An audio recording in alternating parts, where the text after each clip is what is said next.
I take the opportunity to again place on record the deep appreciation of the government and the people of Jamaica for the invaluable support provided by the government and people of India towards Jamaica's COVID-19 vaccination efforts.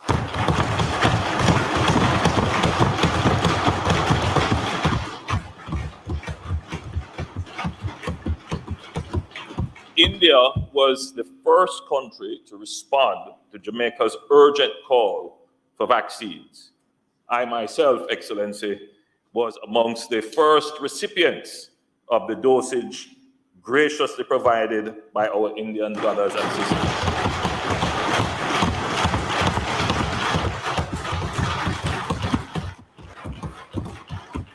This fraternal and much needed support will long be remembered. We thank you.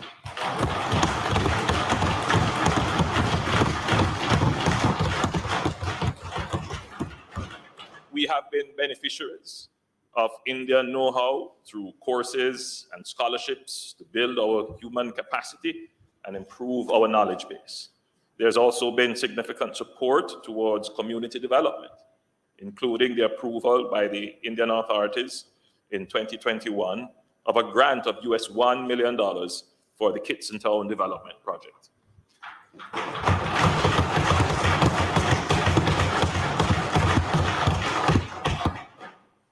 On a lighter but still very important note, India has been a gracious partner towards cooperation in health and sports and other areas of infrastructure development, but in sports in particular. We make special note of India's contribution to development of cricket in Jamaica.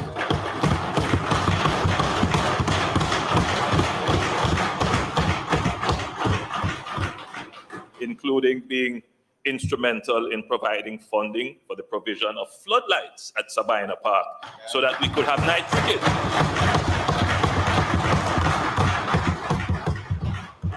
And on your trip, Excellency, you also provided gears for some of our cricketers. We note with great appreciation. These and other tangible ways in which India has demonstrated its support to Jamaica are also indicative of a commitment to South-South cooperation and to building long-lasting friendships.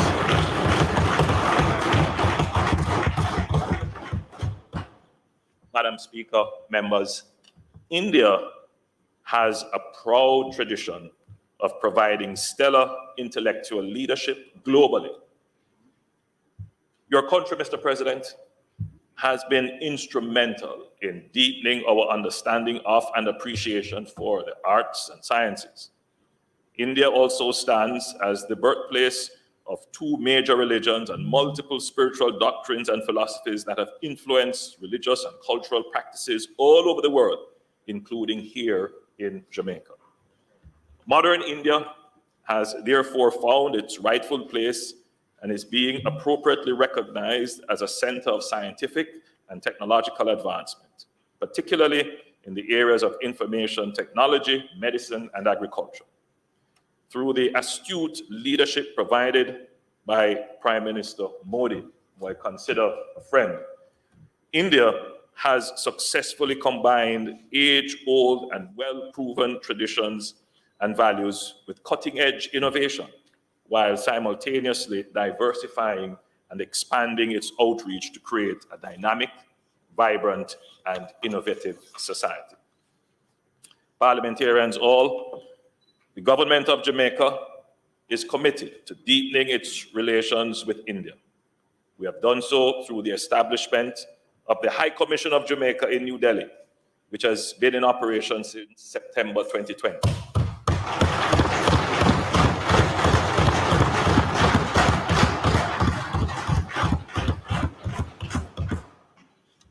Excellency, I give you the assurance that I will personally be in India to officially open the High Commission.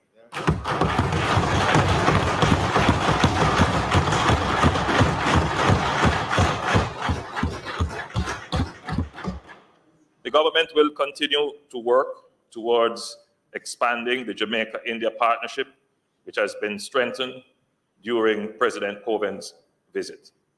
Yesterday, a memorandum of understanding was signed to increase cooperation in the field of diplomatic training. This will add to the important capacity building initiatives already being offered by India to Jamaica. We look forward to broadening our engagement at the multilateral level on issues of critical development importance, in particular climate change. Mr. President, during your historic visit, a section of Tower Street between Church Street and Lower South Camp Road was renamed in honor of Dr. B.R.D. Ambedkar. Dr. Ambedkar was a leading activist and social reformer, a messiah for the downtrodden. Ambedkar continuously fought for the eradication of caste-based discrimination that had fragmented Indian society. You have compared him, Excellency, to our own Marcus Garvey. Ambedkar himself was the victim of discrimination, inequality, and prejudice. However, fighting against all odds, he received higher education, becoming the first ever from his community to do so. After completing his studies, he launched himself politically, fighting for the rights of the depressed classes and against the inequality practiced in the society. Academically trained as a jurist, he went on to become the first law minister of Free India and the chief architect of the Constitution of the Republic of India.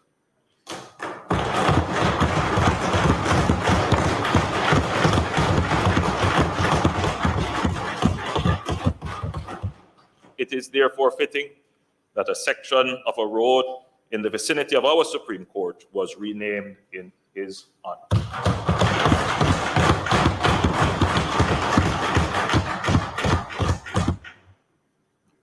Mr. President, it would be clear from your visit that our two countries have much in common, including our membership and work in the Commonwealth. And we will commit as partners to work to the building of the Commonwealth. So, Mr. President, I thank you once again for visiting Jamaica. We trust that during your time here, you have been able to enjoy some of our local sites and flavors of Jamaica. As you return to your incredible country, please take back with you fond memories of the time you have spent with us. Please pass on to Prime Minister Modi our highest regards and respect.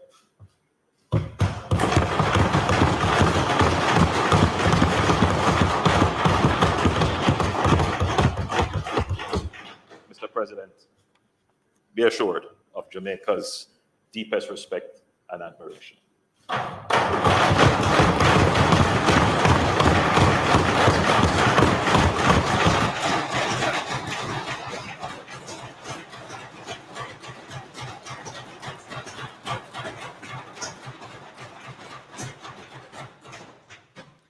Leader of the Opposition.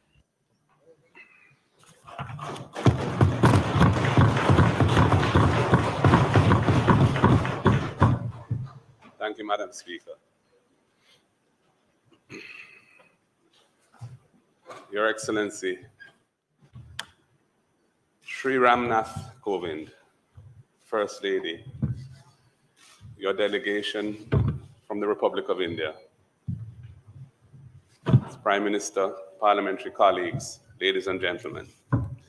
It is with great pleasure that I also extend a heartfelt and warm Jamaican welcome on behalf of the opposition members of Parliament and senators to the President of the Republic of India, Your Excellency, President Ramnath Kovind. It is indeed an honor for us to welcome you to Jamaica and to our nation's Parliament. President Kovind has distinguished himself in various important leadership roles in India, including as a former governor and member of parliament. And throughout his career in public life, he has been a consistent and fervent advocate for the social protection of India's most vulnerable, access to education, and protection of women's rights. The 4 days of your visit to Jamaica will be marked in history as a significant milestone in Jamaican-Indian relations, and as has been said, this is the first such visit of an Indian president to our shores. India's relationship with Jamaica is forged through a common history of colonial experience, our resistance to oppression, and our determination to achieve freedom and full independence for our people.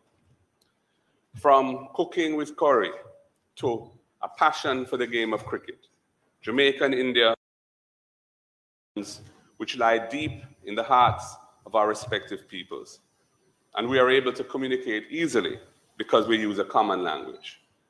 We enjoy the Bollywood films on our screens as you enjoy the accomplishments of Chris Gayle and Andre Russell on your IPL pitches.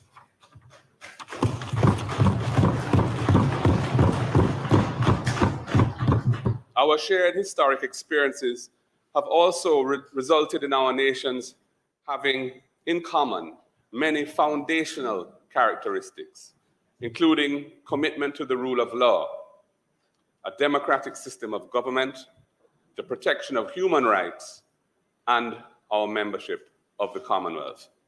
In international affairs, Jamaica and India were leaders in the international struggle to end the apartheid system in South Africa.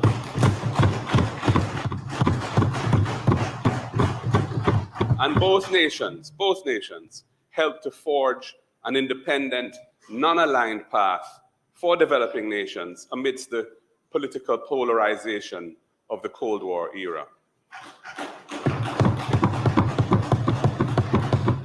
As has been said, Jamaica has benefited and is continuing to benefit tremendously from friendly relations with India, from which have sprung numerous bilateral partnerships which have assisted our national development and have created opportunities for our people.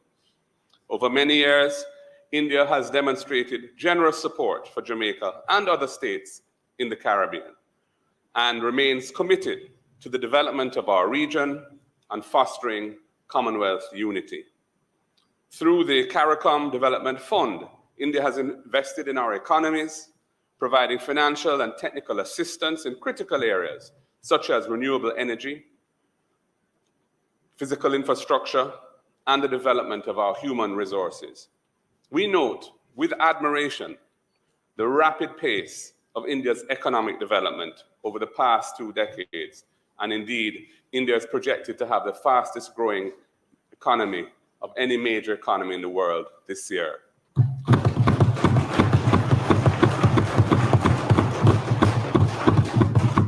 India's emergence as a world leader in diverse industries such as pharmaceuticals, computer and technology, and global outsourcing activities is remarkable.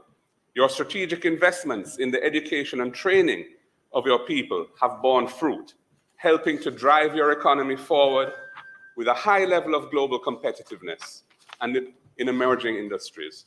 As a testament to this success, Indians now provide senior executive positions in many of the current large companies across the world. Many household names, including in the West, are now managed at the highest level by Indian nationals.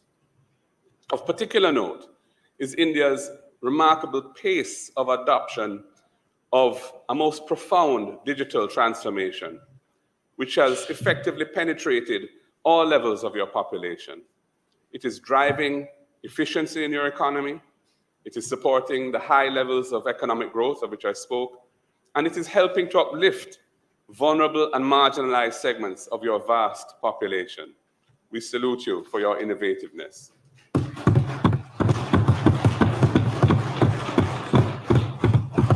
As has been said, during the COVID-19 pandemic. India aided Jamaica and other countries in our region by generously donating the first batch of vaccines to become available to us. And Prime Minister may have mentioned that he and I actually got vaccinated at the same place at more or less the same time, and tried to set the tone for the nation as a whole in embracing vaccination. India's vital gift has helped to lay the foundation for our recovery from the ravages of this pandemic. And it underscores the importance of long-standing relationships based on mutual respect, collaboration, and cooperation. The world is witnessing the emergence of a new set of challenges, including climate change, food insecurity, high inflation. And these are threatening to wreak havoc on developing nations like ours and are exacerbating the underlying inequities around the world. It is a time when mature and tested relationships like that enjoyed between India and Jamaica will be vital in finding ways to overcome these serious global challenges. I'm confident that Jamaica and India will remain close partners as we navigate these increasingly complex global issues. Mr. President, I look forward to a productive dialogue during your visit and hope that throughout your stay here, you demonstrated our nation's respect, appreciation, and gratitude for your great nation. Once again, Mr. President, we welcome you and your delegation to Jamaica and to our Parliament. Thank you.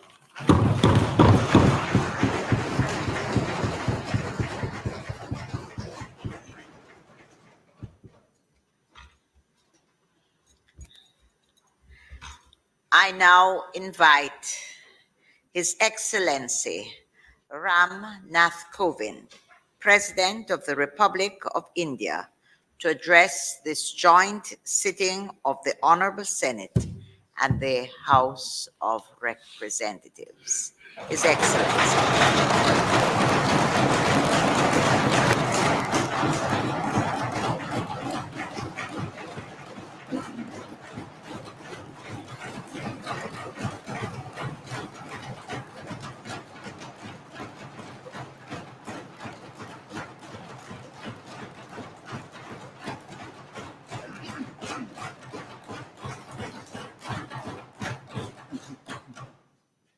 Thank you. Honorable Speaker, Madam Marisa Dalrymple Filbert, Honorable President of the Senate, Mr. Thomas Tabriz Finson, the Most Honorable Prime Minister, Mr. Andrew Holness, Leader of the Opposition, Mr. Mark Golding, Honorable Ministers, distinguished members of the House of Representatives and the Senate, especially invited guests, ladies and gentlemen. I am deeply honored to be addressing the joint sitting of both the Houses of Parliament today. Madam Speaker, as the constitutional head of the world's largest democracy, I feel delighted and honored to speak to this august gathering of the leaders of the vibrant democracy of Jamaica. Let me also state at the outset that being in Jamaica, experiencing its lively culture, and meeting its even livelier people is something I was eagerly looking forward to. The soul-stirring songs of Bob Marley, reggae music, sports superstars, as well as the warm and welcoming nature of the Jamaicans are well known the world over. So are your Blue Mountain coffee and the beautiful beaches.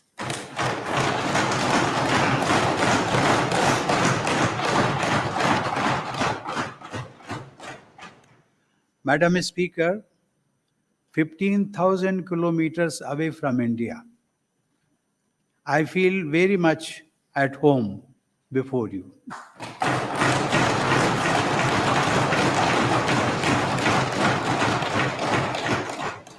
And why should I not, when this House has many distinguished members with Indian lineage?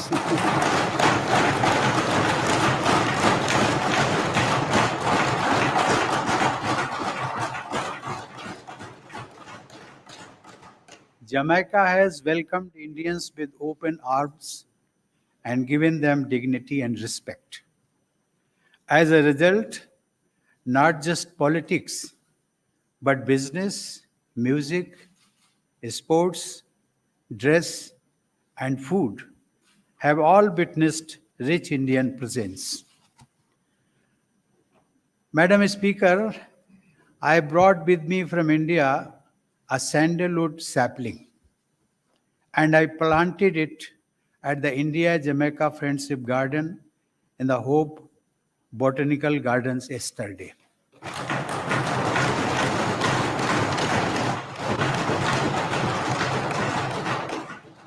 I am confident that this sapling one day will grow into a tree and enrich the garden with its warm fragrance, much like the Indian community has grown and is contributing to the development of Jamaica.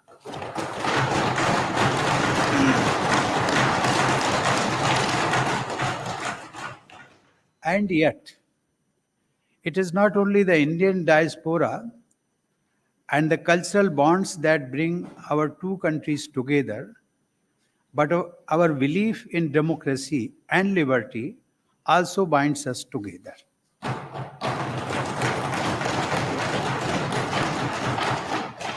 The idea that all citizens are created equal is a center pillar of the Jamaican Constitution.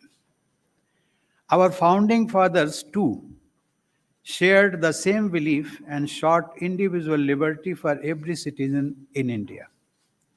They created a modern nation with freedom, democracy, and equality as its soul, and in doing so, they ensured that we unity in diversity, which is so similar to Jamaica's motto of out of many, one people.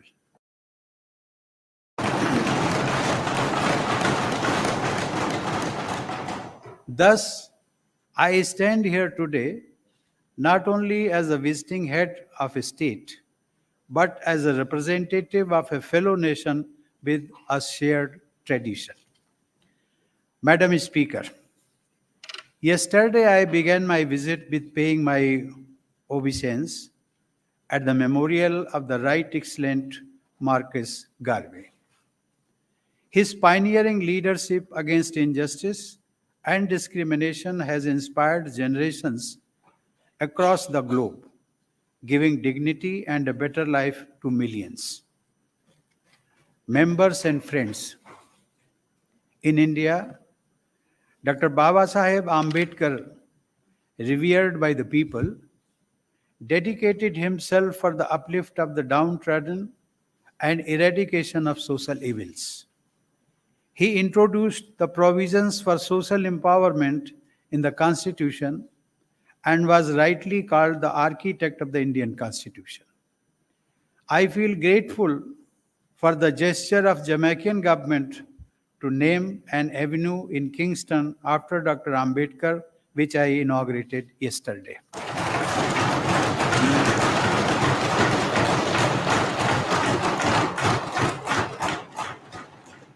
Madam Speaker, it is indeed heartening to see that Jamaica has adhered to the ideals of democracy in letter and spirit since its independence 60 years ago. With an increasing role of women in the public sphere, Jamaica is setting the norms for others to emulate.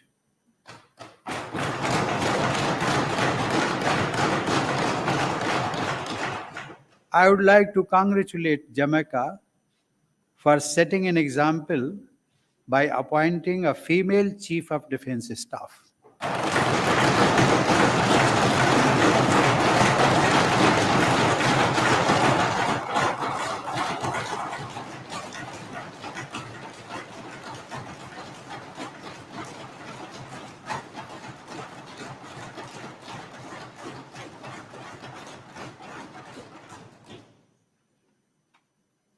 Madam Speaker, with ample natural resources, strategic location, young population, and dynamic leadership, Jamaica is poised for even greater economic success. Its leadership in the CARICOM region, international rules-based behavior, and the desire to shoulder greater responsibility make it a partner of choice for other countries.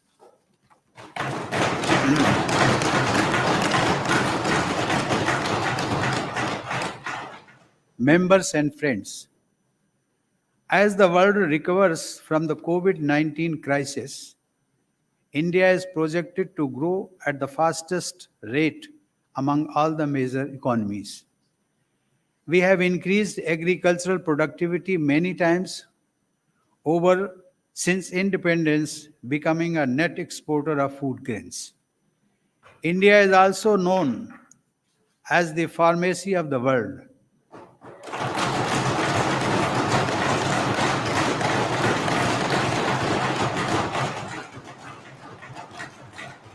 Manufacturing quality medicines and vaccines at affordable costs. India has crossed the renewable energy capacity of 150 gigawatts and has set itself a target of 450 gigawatts by 2030. We have also taken the lead in the International Solar Alliance to promote solar energy worldwide.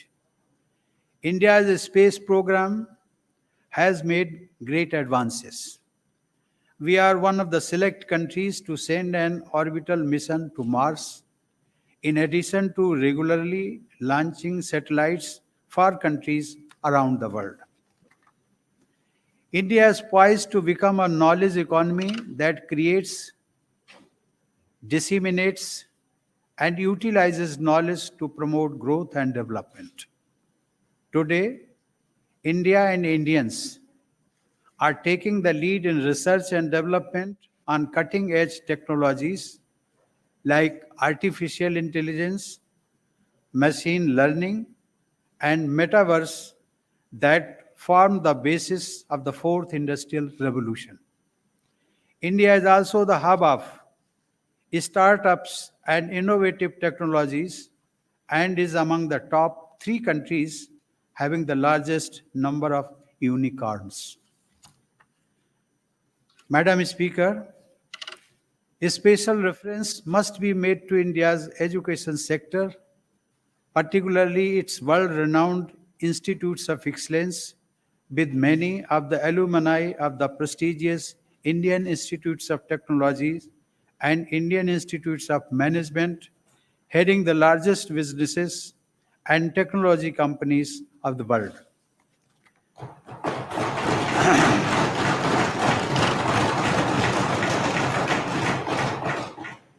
Under our national education policy released in 2020, India is planning to start new Indian Institutes of Technology abroad. I am happy that Jamaica is one of the first countries to express interest in hosting an Indian Institute of Technology here.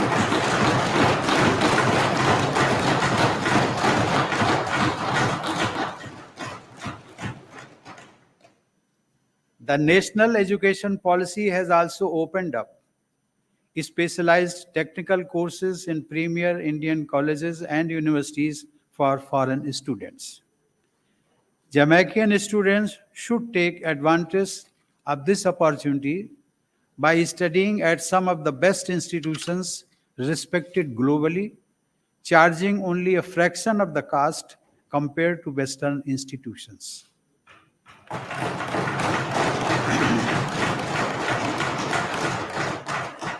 Members and friends, the motto of Sabka Saath, Sabka Vikas, Sabka Vishwas, Sabka Prayas is our vision of the nation with an inclusive model of development covering every citizen. At the same time, it is a celebration of our diversity, the strength of social harmony, and a commitment to individual liberties and rights. This is the timeless ethos of our culture. This is the core of our constitution and also the foundation of our future. Madam Speaker, India's abiding faith in the ideal of Vasudhaiva Kutumbakam, which means the world is one family, reflects our eternal values. India provided medical assistance to more than 100 countries during the peak of the pandemic and also reached out with COVID-19 vaccines to many countries, including your country.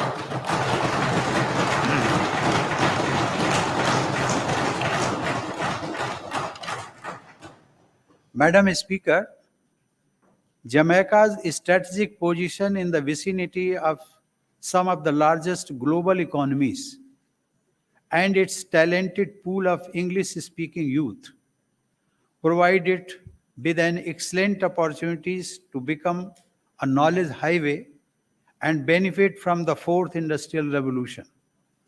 India shares Jamaica's Vision 2030 goals of empowering its people and ensuring a secure, cohesive, and just society while becoming a prosperous and sustainable economy. India is ready to partner with Jamaica and share its technical skills, knowledge, and expertise, which could transform Jamaica's education and businesses.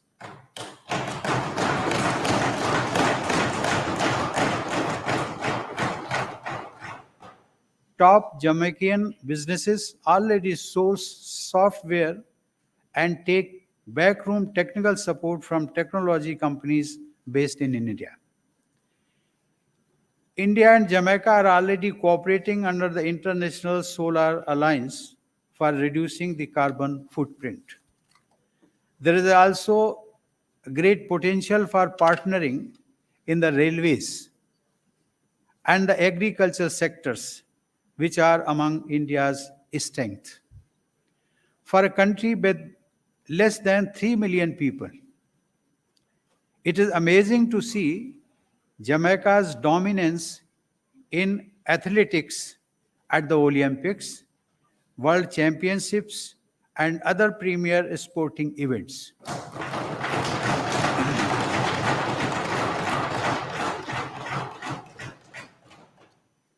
Sometimes we feel jealous of you. Madam Speaker, you will find India turning to you to learn the lessons in sports and athletics. In music and entertainment, cross-pollination will enrich the entertainment industries in both the countries. Also, in hospitality and tourism, there is a great scope for cooperation and mutual learning.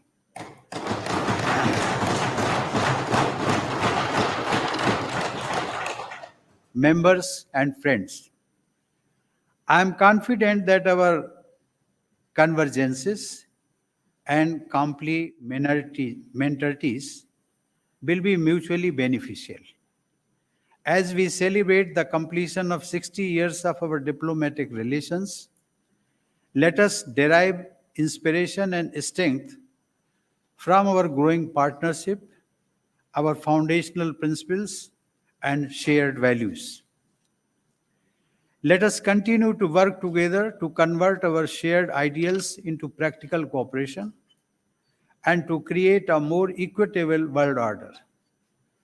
Our partnership will not just lead to building a bright future for our people, but will also act as a bridge to a more united, humane, and prosperous world. I want to recall the expansive worldview of Mahatma Gandhi, the father of the Indian nation, expressed by him while he spoke of the purpose of freedom for India. And I quote, I want the freedom of my country so that other countries may learn something from my free country, so that the resources of my country may be utilized for the benefit of mankind. Unquote.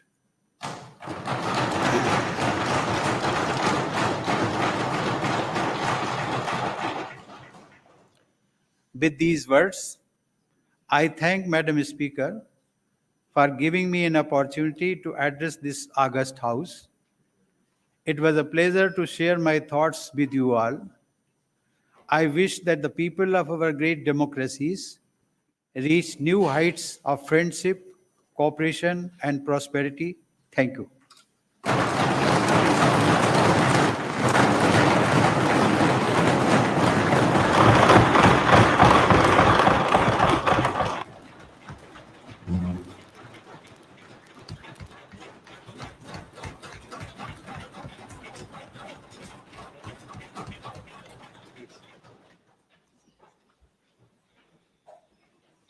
Mr. President, on behalf of the Parliament of Jamaica, I wish to thank you for your gracious speech, which captured the essence of the values that Jamaica and India share. Throughout modern history, India has influenced global thought and political action. Revolutionary and visionary leaders such as Mohandas Gandhi and Jawaharlal Nehru and Dr. B.R. Ambedkar have had an impact on the international sphere. They are recognized as champions of civil rights, democracy, and constitutionalism, and have served to inspire millions of people, not only in the Commonwealth of Nations, but across the world. Indeed, the comparison with our own first national hero, Marcus Mosiah Garvey, has not escaped us. And indeed, Excellency, you yourself made reference to the comparison. We view and with pride, or we recognize with pride, the fact that one of your first actions in Jamaica was to pay tribute to Marcus Mosiah Garvey at his tomb in National Heroes Circle. And we thank you for that recognition.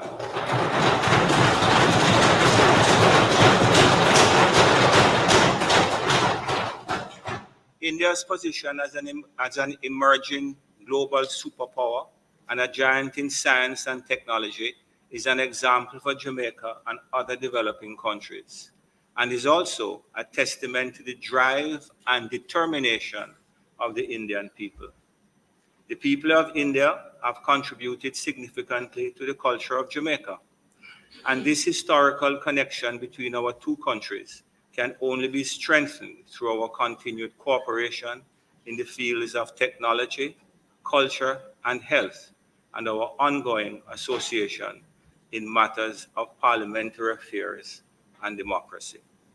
Mr. President, I thank you once again, and it is my sincere hope that yourself and the First Lady would have enjoyed so far your visit with us, and we trust that this visit will usher in a deepening of the relationship between our two legislatures and indeed the nations of Jamaica and India. Thank you very much.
Sir यहाँ से जगह छोड़ना हो जाएंगे यहाँ से senate members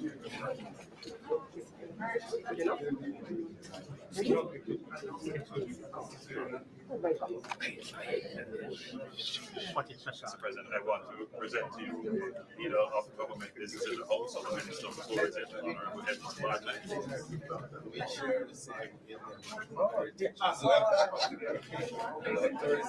Yeah. Huh? Yeah, man. Yeah, man. And I want to introduce to you our Minister of Finance, Dr. the Honorable Ambedkar. I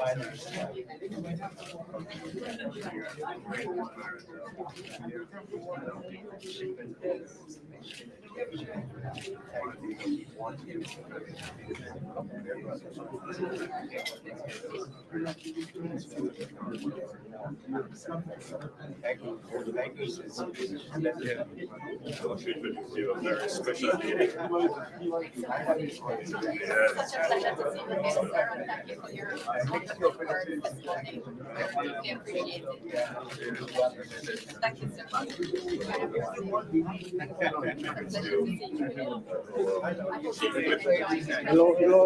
Hello. Culture, gender, entertainment, and sports.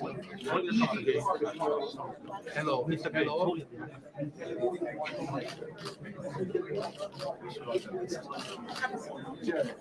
I want to introduce you, Mr. President, our Minister of Education,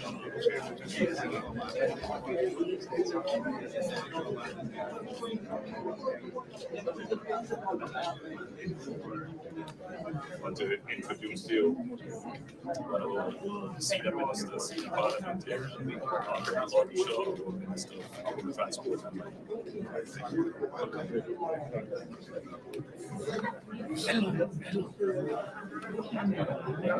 our Minister of Legal and Constitutional Affairs, our Law Minister, Mr. Honorable Ford.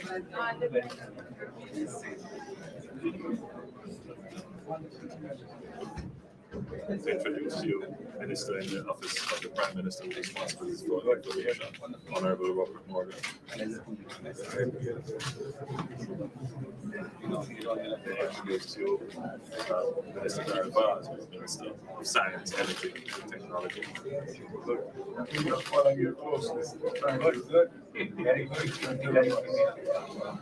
No shame. Hello, sir.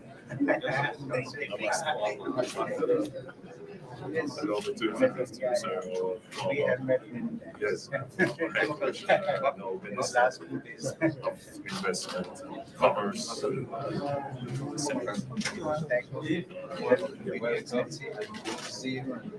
We're very happy to have you. Introduced you, Minister Floyd Green, Minister in the Office of the Prime Minister. He has special responsibility for digital transformation, social partnerships. So he's looking at your own radar system.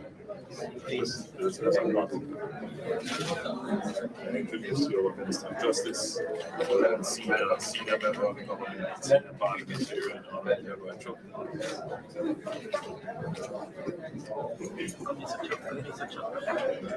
Minister of Agriculture, Bernard Charles.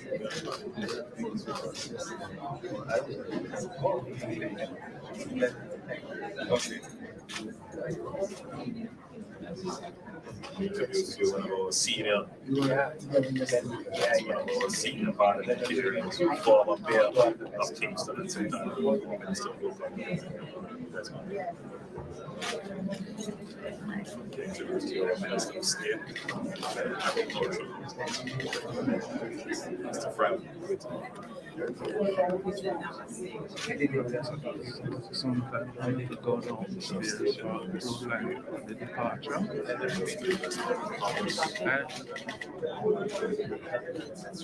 I'm not here.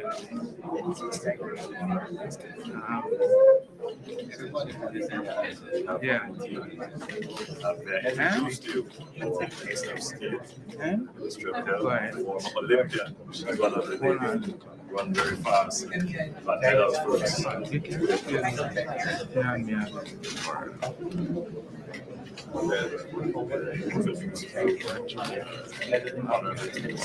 Campbell is Minister of State and Administrator for Peace. This lady here is very special. It's one of our members of parliament. She's my wife.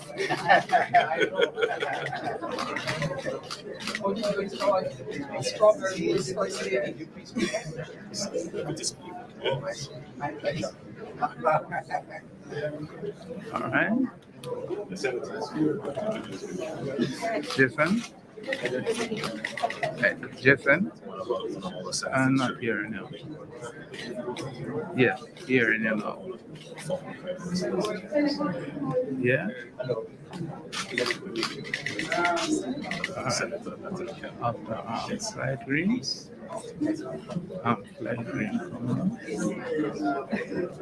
No, not flight green.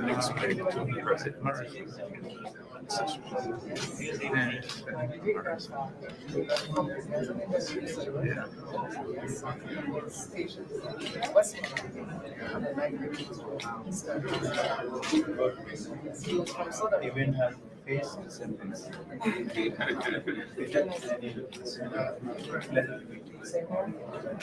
Yeah, sure.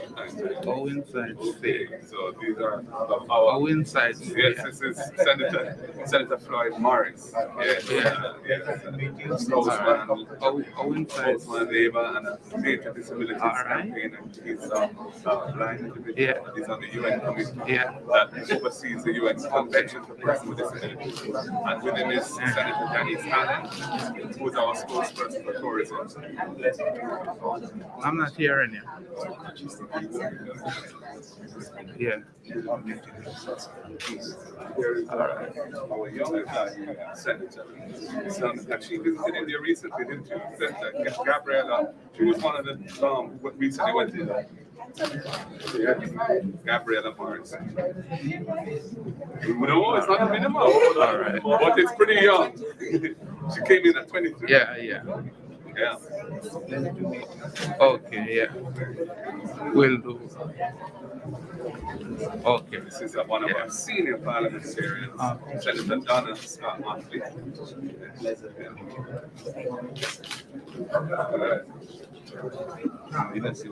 All right. Okay. Allow me to introduce to you, Excellency, Senator Kovind, head of one of our unions. All right. Okay.